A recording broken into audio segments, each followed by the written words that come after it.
Tout commence par la croix. À cette intersection où l'éternité rencontre le temps, le nourrit et en transforme la perception. À cette intersection qui est un centre, dans lequel se consument et se résorbent les données contraires qu'oppose habituellement notre raison. À cette intersection qui se niche au cœur de l'être, autant qu'elle l'embrasse et le contient tout entier. Nous entrons en islam soufi et tout commence par la croix. Quand nous arrivons au monde, nous sommes soumis au temps, avec les âges qui se succèdent. C'est certain, nous ne pouvons pas le nier, nous faisons cette expérience. Mais en même temps, nous faisons aussi une autre expérience. C'est une expérience qui est palpable, j'allais presque dire, presque palpable, à un certain moment de notre vie, où nous nous rendons compte que ce monde extérieur ne veut pas dire grand-chose, ou en tout cas qu'il est très limité, et qu'il n'apporte pas l'essentiel. Et on est tellement à la recherche d'un essentiel que lorsque on se tourne à l'intérieur de soi-même, on s'aperçoit qu'il n'y a plus de temps,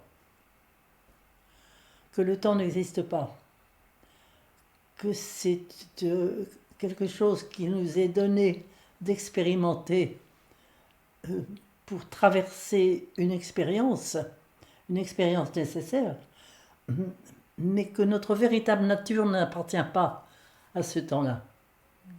Voilà, nous ne relevons pas du temps, nous relevons de l'instant.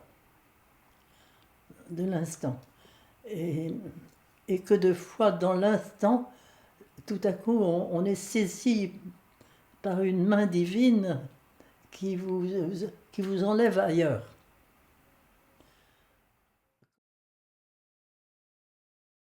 C'est un livre tout à fait remarquable et qui, je dirais qu'il est au-delà de l'islam, il appartient à toutes les traditions, parce que c'est la voie. C'est la voie, il n'y en a pas 36. Hein. Et c'est le chemin intérieur, c'est le va vers toi de la Bible. Un adage soufi qui dit As-Soufi ibn al-Waqt. Le soufi est le fils de l'instant. Comme vous disiez, Annick, à l'instant, justement, c'est apprendre à se plonger dans l'instant, c'est apprendre à se plonger dans l'éternel présent, c'est apprendre à être totalement un avec tout ce qui nous entoure, finalement. Et le deuxième, c'était la retraite dans la foule. La retraite dans la foule, c'est un des principes de la voie Soufi Naqshbandi, qui dit que c'est bien de faire une retraite spirituelle en dehors du monde, bien sûr, pour s'exercer, mais afin que l'exercice devienne vraiment utile dans la vie de tous les jours, il faut s'exercer à être en retraite dans la foule. C'est-à-dire extérieurement d'être avec le monde. Exactement. Et intérieurement d'être avec la présence divine. C'est ça.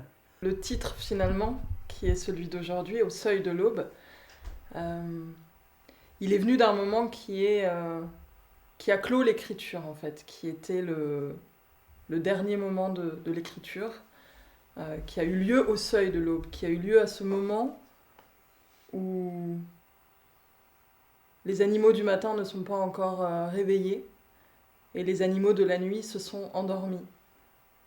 Et on dirait qu'il y a un espace, une sorte de percée qui a lieu là, où le monde est dans une sorte de silence absolu.